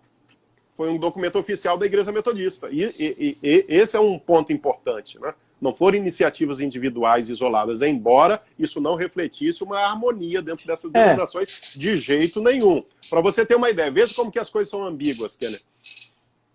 O cara que assumiu como presidente da Igreja Presbiteriana, a presidência da Igreja Presbiteriana em 1962, reverendo Amantino Adorno Vassão, em 1960, ele era secretário-geral lá do Supremo Conselho, um negócio assim, ele mandou fechar a Confederação de Jovens. Por quê? Era no meio da juventude que as coisas mais estavam borbulhando, estavam sob influência de Richard Shaw e de todas essas ideias ecumênicas de transformação social e tal. Ele manda fechar o trabalho. O Richard Shaw falou em vários congressos que reunia presbiterianos, metodistas, congregacionais. O Arivaldo Padilha, com quem eu conversei semana passada, liderou vários desses movimentos na década de 60, congressos nacionais que não reunia apenas uma denominação. Ele manda fechar. Em 62, ele é o Amantino, presidente da Confederação Evangélica do Brasil, um cara ultraconservador e radical que apoiou a ditadura. Ele é o presidente da Confederação Evangélica. Ele não vai na Conferência do Nordeste, se recusa a ir, mas ele escreve o prefácio do livro, que foi publicado pelo Valdo César. Eu acho que o Valdo César fez de propósito, isso é uma leitura minha, para botar ele numa saia justa. O presidente escreve aí o prefácio, dá a impressão que ele escreve a contragosto. Por que eu digo isso? Porque lá no finalzinho, nas últimas linhas, ele diz assim: eu não concordo com tudo que foi debatido ali, mas é muito louvável a iniciativa, entende? Então, assim, o Rodolph Anders, que era o secretário executivo da Confederação, não vai também na Conferência do Nordeste, se recusa aí. Então, assim, como é que eu coloco a coisa, Kenner? Eu acho que você tem, na história do protestantismo do Brasil, desde o início, mas vamos ficar aqui com essa época, você tem conservadores e progressistas convivendo dentro da Confederação Evangélica do Brasil, nas denominações. Havia alguma tolerância. Mas no final da década de 50 para o início da 60, essa tolerância ela vai desaparecendo, eles vão se tornando cada vez mais intolerantes. O acirramento do debate político em nível mundial, continental e nacional, como reflexo da Guerra Fria, dessa coisa de capitalismo e comunismo, vai acirrando também as coisas dentro da igreja. A igreja vai se acirrando também. E aí... o que está acontecendo no Brasil, o que está acontecendo no Brasil hoje. Né? Parece que exatamente. Esse acirramento político criado por polos imaginários, imagino eu, né, também, isso veio para isso reflete diretamente na igreja brasileira. Ninguém pode negar isso. É meio que uma consequência natural. Exatamente, exatamente. Então, assim, a Conferência do Nordeste, ela é a culminância desse grupo mais progressista das várias denominações, e inclusive haviam batistas progressistas presentes lá, tá? Como Lauro Bretones, Davi Malta. Eu não sei se o Davi Malta esteve lá, mas ele fazia parte dessa linha mais progressista batista. Ele culmina tudo isso lá na Conferência do Nordeste, que é apontado por vários líderes daquela época como um momento ímpar assim, da história dos protestantes no Brasil. E aí, logo depois, 2 anos depois, vem o golpe militar, que eu chamo no livro de golpe civil eclesiástico militar, porque ele é um golpe dado no país, né, com todas as consequências que nós conhecemos, mas ele acontece dentro da igreja. Então, esse acirramento que eu acabei de comentar, que já vinha do final da década de 50, dentro da igreja, tá? E início da década de 60, e aí ele explode ali. O que acontece em termos práticos, Kenner? A Confederação Evangélica do Brasil é fechada, todos os seus líderes mais progressistas são demitidos. O Richard Shaw já tinha ido embora do Brasil, ele já tinha percebido que a coisa ia ficar feia antes, ele nem esteve na Conferência do Nordeste. Pois ele foi embora logo no início de 1962. Isso que é inteligente, é interessante, ele não estava na conferência, né? Não, ele não estava, ele foi ser professor em Princeton, no seminário de Princeton, foi professor lá há muitos anos. Orientou o Rubem Alves, inclusive, né? Então, vários seminários são fechados, inclusive o seminário presbiteriano chamado Centenário, que funcionava aqui em Vitória, fundado pelo reverendo Joaquim Beato e o Richard Shaw, e que funcionou no prédio que funciona a Faculdade Unida de Vitória. Foi fechado, os pastores todos foram demitidos, foram expulsos. Então foram expurgos, é uma época de expurgos. Todo mundo que não se alinhou, todo mundo que não era espelho, Kenner, ou seja, que não refletia a própria imagem daqueles que assumiram o poder, não eram tratados apenas como gente diferente, que tinha opiniões diferentes, como adversários no campo das ideias. Não, foram tratados como inimigos. Inimigos, essa é uma palavra importante para os dias de hoje também. Então eram inimigos que precisavam ser eliminados. E alguns foram literalmente eliminados, né? Foram presos, alguns foram mortos, alguns são desaparecidos até hoje, como Ivan Dias, que era um jovem presbiteriano, como Paulo Wright, que era também um presbiteriano, e metodistas foram mortos, desaparecidos. Em contrapartida, os principais jornais das denominações, o Brasil Presbiteriano, o Jornal Batista, os metodistas foram um pouco mais discretos nisso, mas especialmente batistas e presbiterianos, escreveram o editor do Batista 2 ou 3 dias depois do golpe. E lá na virada do dia 31 de março para 1º de abril de 64, ele escreve um editorial dizendo que Deus levantou aqueles homens para livrar o país do comunismo. E que eles estavam agradecidos a Deus e que tinham certeza que o processo democrático ia ser rapidamente restaurado. Foi, 21 anos depois. Enganados. Então, eu estou citando isso, mas são vários editoriais, vários textos das várias denominações apoiando isso, e todo mundo que não se conformou foi colocado para fora. Aqueles que tinham essa linha progressista, que eram ligados ao movimento ecumênico, que já estava institucionalizado pelo Conselho Mundial de Igrejas, lá em Genebra, todos eles foram espirrados. E você sabe, eu já falei isso aqui várias vezes em lives, eles referiam-se a eles como ecumenistas, e o pastor Beato me disse que falava isso rápido para soar nos ouvidos da igreja, que eles eram comunistas, então misturava a palavra ecumenista com comunista. E até hoje, Kenner, quem está nos ouvindo sabe disso. Você falar a palavra ecumenismo na igreja, o pessoal tem calafrio, o pessoal se arrepia porque acha que é uma coisa do diabo, já fala, negócio de fazer missa com padre, já pensa nisso, não faz a menor ideia do que seja o movimento comunista. Outro dia eu estava ouvindo um vídeo do Augusto Nicodemos, falando sobre o movimento ecumênico. Kenner, o Nicodemos é absolutamente ignorante em relação a esse tema, ou ele é mal intencionado. Esse vídeo está aí no YouTube, é só entrar lá e assistir. Quer dizer, ele não fala lé concré sobre o movimento ecumênico. Pra você ter uma ideia, ele diz que o movimento ecumênico começou lá no século XVII e era uma ideia de protestantes que queriam unir todas as religiões do mundo e ter um único Deus para tudo quanto é religião. É um pouco de... Porque junta uma galera aí, né? Tem uma galera que se não fala lé concré, com essa expressão que você usa, né? Lé concré, ré concré. Não fala coisa com coisa, de teologia a como cortar o pelo de cachorro. Esses caras não falam coisa com coisa, uma série de... Quando fala de Bíblia, não fala coisa com coisa. Quando fala de teologia pública, não fala coisa com coisa. Então, só que eles vão jogando com essa ignorância das pessoas, né?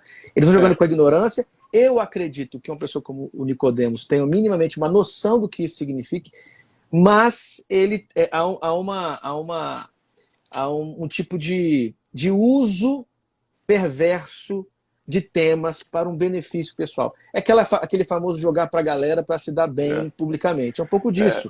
Infelizmente, pessoas como ele são tidos como grandes referências da teologia no Brasil, quando, na minha opinião, como eu falei com um amigo nosso em comum há 2 semanas atrás, não passam de zeladores. Não vem nenhum demérito à profissão de zelador, não.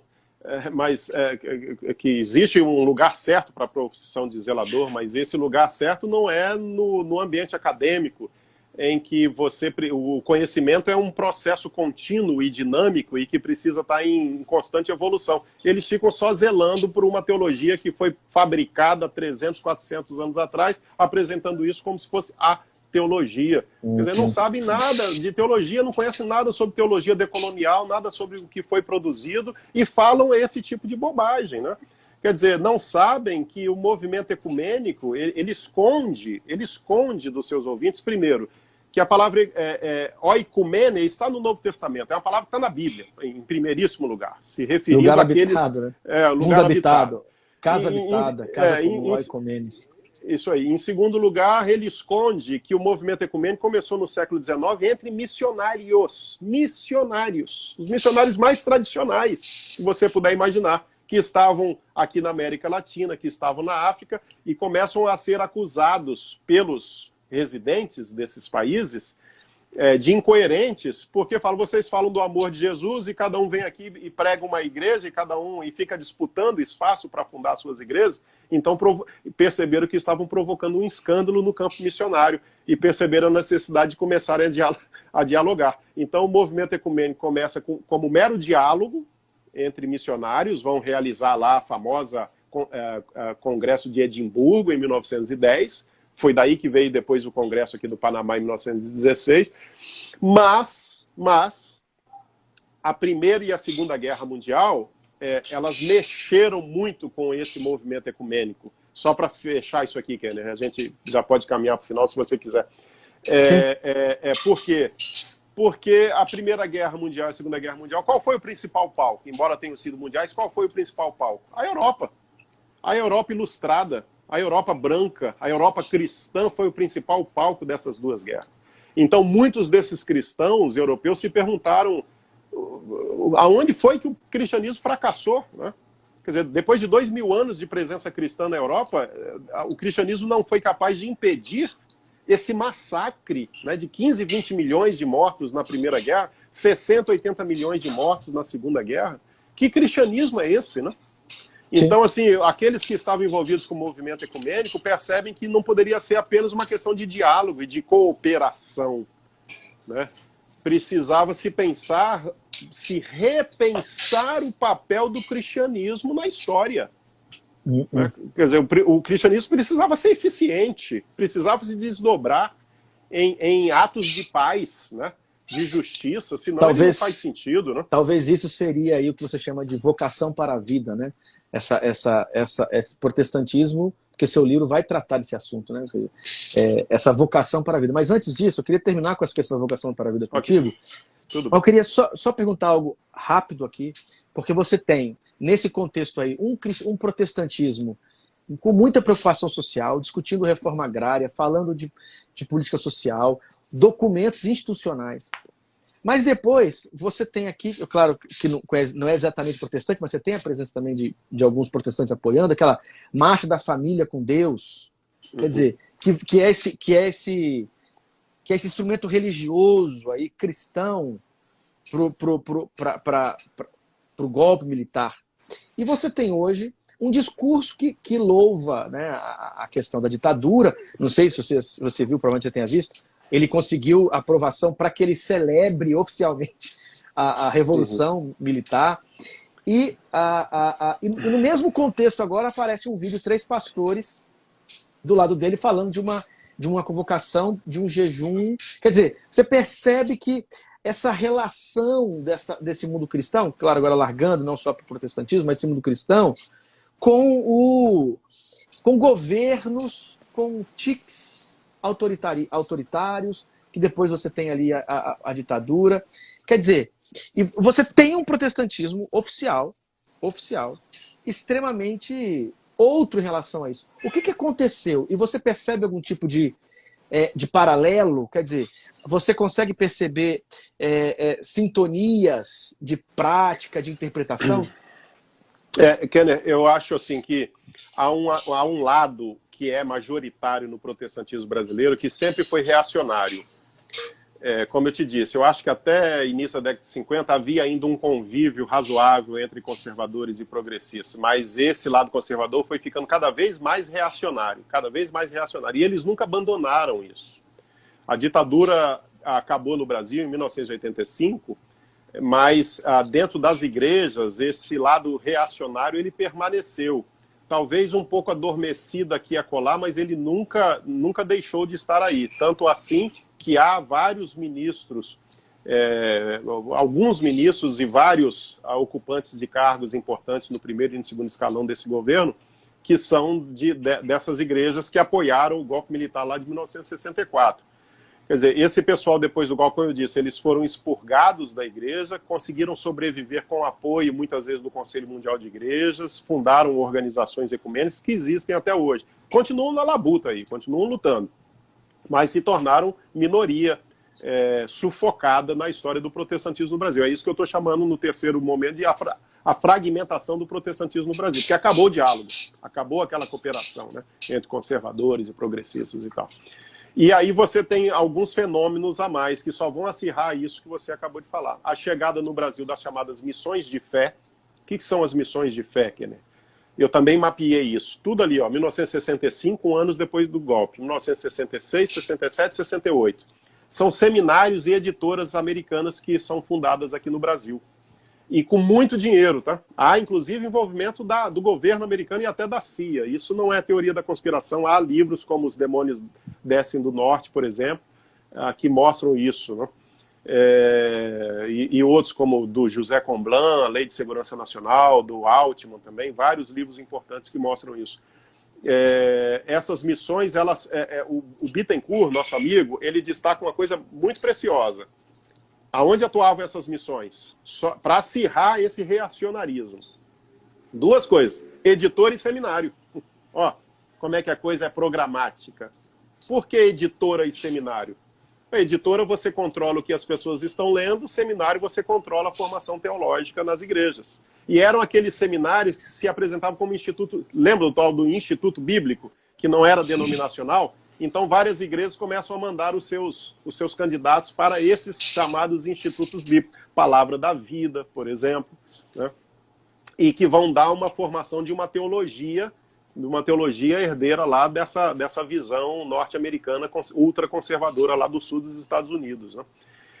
E paralelo a essas missões de fé que vão fundar e tentar controlar o conhecimento, a produção de conhecimento teológico no Brasil através de seminários e editoras, são as chamadas igrejas eletrônicas.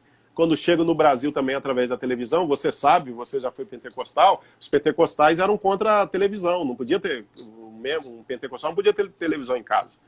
Mas aí começam a chegar os pregadores pentecostais no Brasil, e que ganham muito dinheiro, e que montaram impérios, Jimmy Swaggart, Pat Robertson e etc e tal.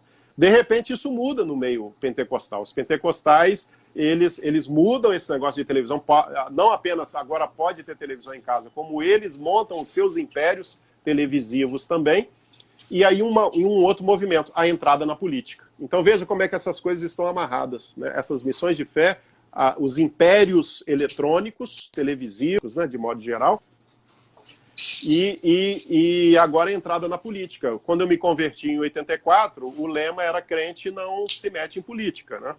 Agora irmão vota em irmão, aquele famoso livro lá do Josué Silvestre, de 1985. Então, essa coisa que era olhada como coisa do mundo, lembra lá do negócio do perfeccionista, você tem que negar o mundo, se afastar do mundo, não se envolver com o mundo. Agora não, nós vamos entrar e vamos dominar o mundo, através da política, né? Mas da política mais reacionária possível, que já vem nessa toada aí desde a década de 50, e que vai fazer o mesmo jogo da política fisiologista, patriarcal e tudo de ruim que a gente possa falar. Aí tem uma parte do livro que eu dedico a entrar em detalhes dos muitos escândalos protagonizados por políticos evangélicos na história recente do Brasil. Quando eu digo da história recente, especialmente da Constituinte de 88 até os nossos dias, né? Então, assim, não é surpresa para mim o flerte de boa parte dos evangélicos, líderes evangélicos, com o governo que se mostra autoritário, que está no momento aí no poder. Porque isso não é de hoje, não foi não eram, de repente viraram. É sempre... Agora, antes da gente começar a live, passou aqui em frente de casa um caminhão, um cara em cima falando: eu sou o pastor Fabiano e estou convocando aqui para amanhã uma manifestação em frente ao 38º BI, pela intervenção militar com o presidente, com o Bolsonaro presidente, né? Eu estou citando o nome dele aqui porque ele falou, se eu tivesse falado o sobrenome eu ia entregar o miserável aqui, mas não falou o sobrenome, falou o nome. Pastor Fabiano, convocando o pessoal para esse tipo de manifestação. Isso é para além da falta de conhecimento da história do Brasil, da maneira como se estruturou e se estrutura a nossa sociedade, para além da ignorância em relação a tudo isso, é um absoluto desconhecimento da própria história desse protestantismo que possibilitou o surgimento da democracia no mundo moderno, dos valores dos direitos humanos. Quer dizer, toda uma história do protestantismo, pelo menos de grande parte do protestantismo, ligado ao mundo das ciências, ao mundo da cultura, ao mundo do ensino, da educação, das artes, da democracia. É um desconhecimento total, né? Então, assim, não dá nem para dizer que uma pessoa como essa que passa aqui na frente seja um herdeiro da reforma. Eu não sei direito como classificar uma pessoa dessa. Um pós-protestante, sei lá que desgrama que é. Porque... Seja herdeiro dessa ala aí. Dessa ala, é verdade. É possível. Que eu fico muito intrigado quando você sempre conta essa história, a gente lê sobre isso. Esse protestantismo aí, Richard Shaw, esses documentos, depois, assim, sabe...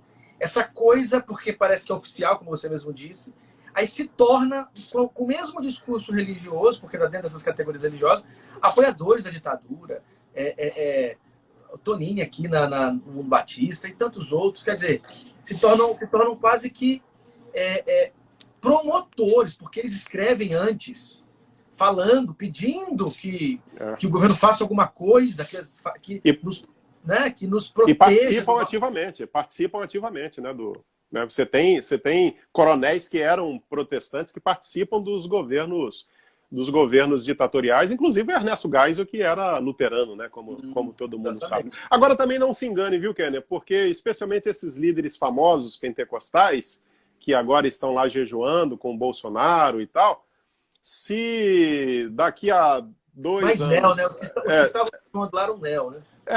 Ou pentecostais, mas daqui a 2 anos, se um candidato de esquerda ganhar, eles vão se voltar para esse candidato de esquerda, que é mais ou menos como aqueles políticos do Centrão, não importa quem está no poder.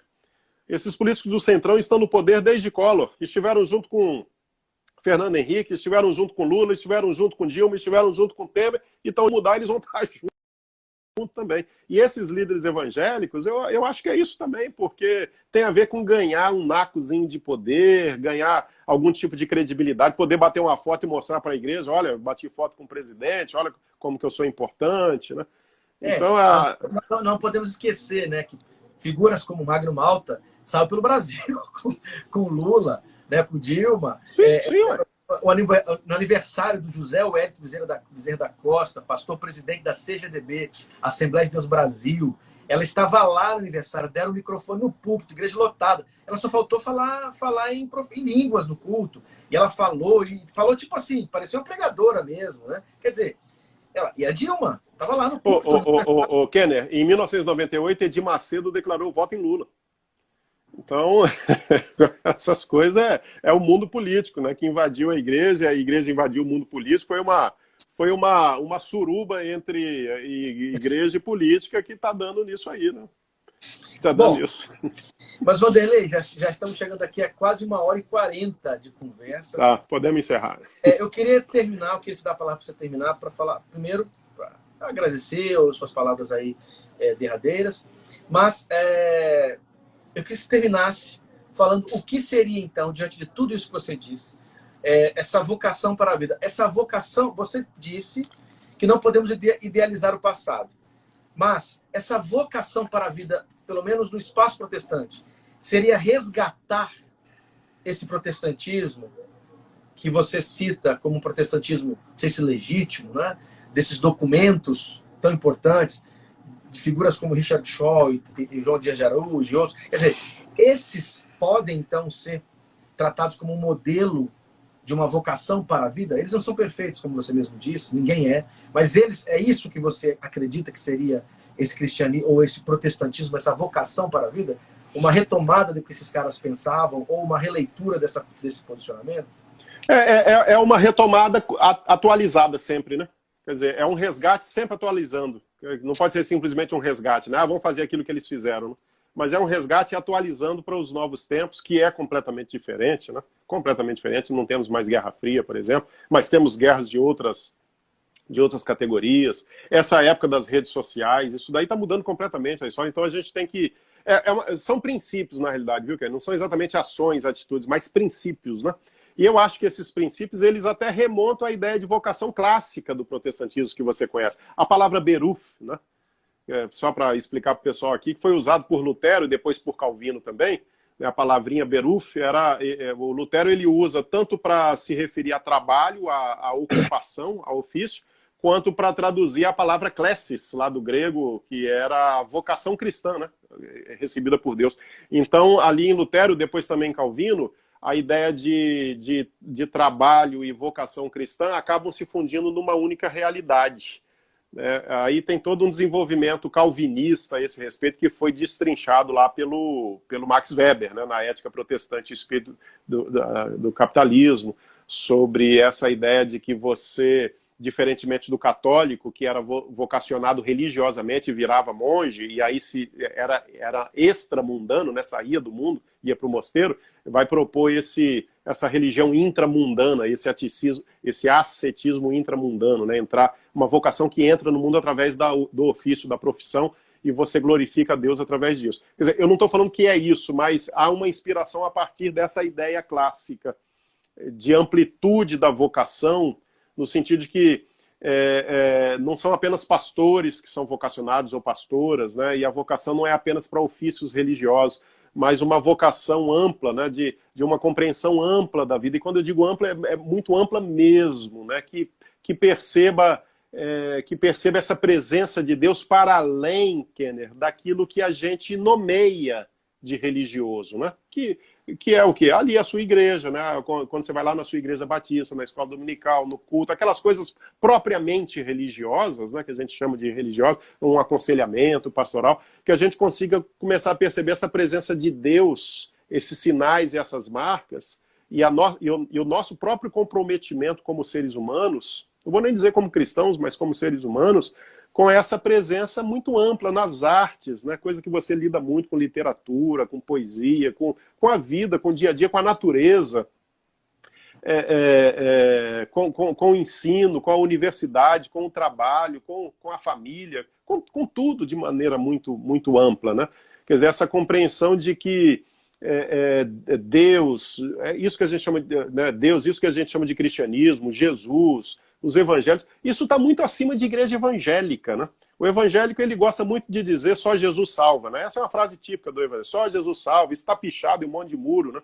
Mas no fundo, sejamos honestos, Kenner, o evangélico acha que só Jesus salva dentro da igreja evangélica. Tem que ser dentro de uma igreja evangélica, né? Então, no fundo, quem salva é a igreja evangélica.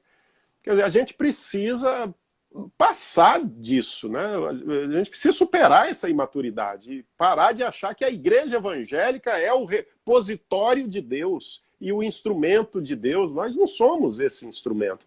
E também não estou aqui descambando com a igreja evangélica, que foi tão importante na minha vida, é importante na vida de tanta gente, e que tem tanta coisa boa e contribui com muita coisa boa. Também não é desancar a igreja evangélica, não. Tem muita obra social, tem muita coisa boa e bonita acontecendo, por favor, né?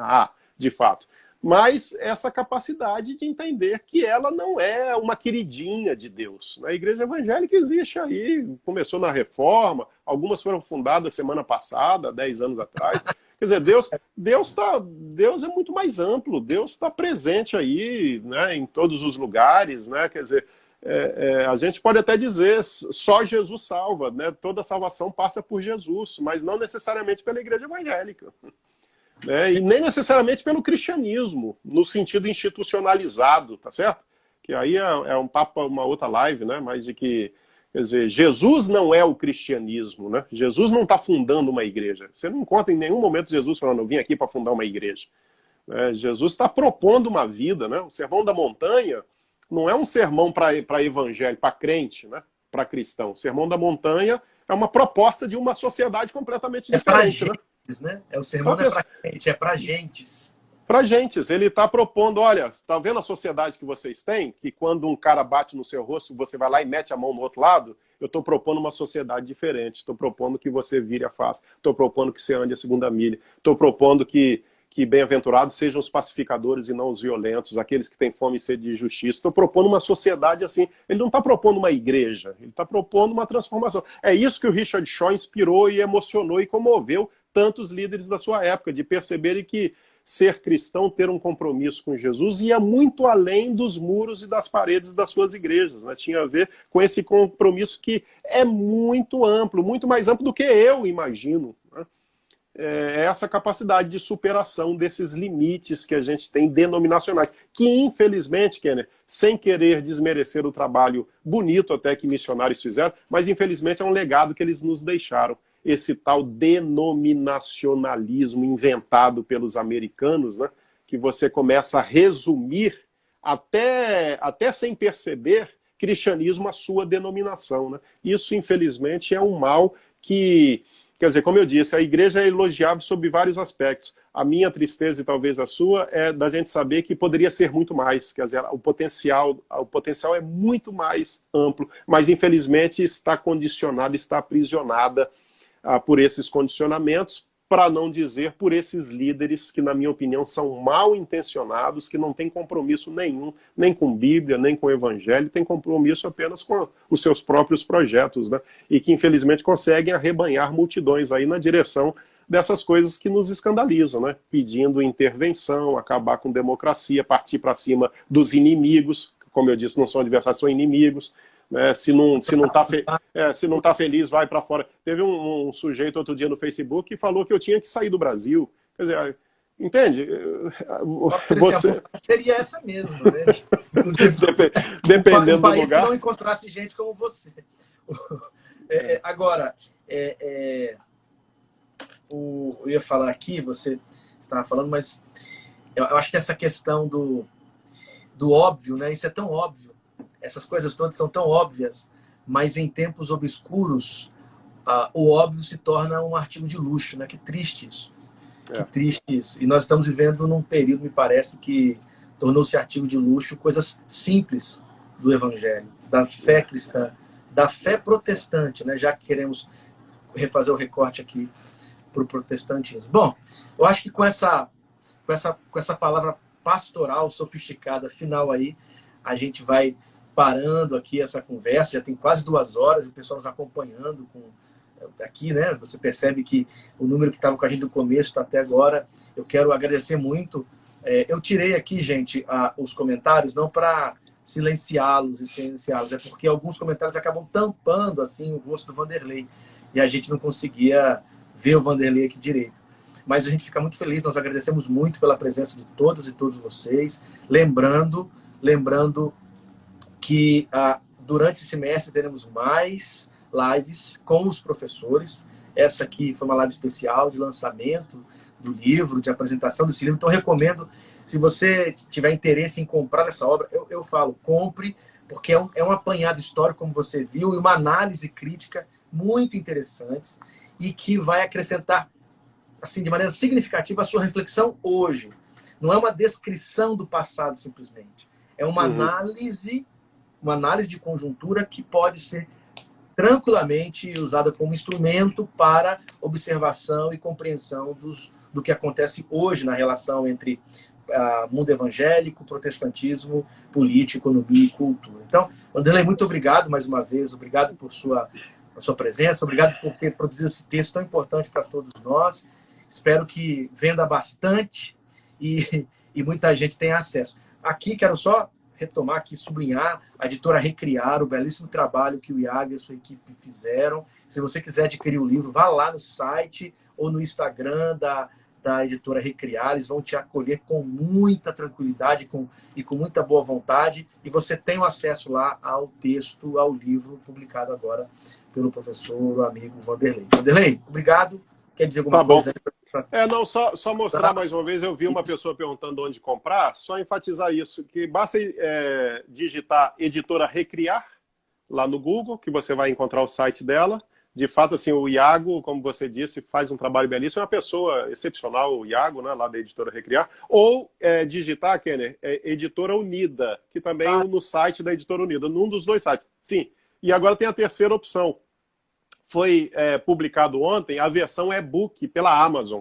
Eu já até baixei o meu, está funcionando, muito bacana. Então, pode comprar o livro físico pela editora Recriar ou pela editora Unida. Aqui na biblioteca da editora Unida, aqui na nossa sede, também tem.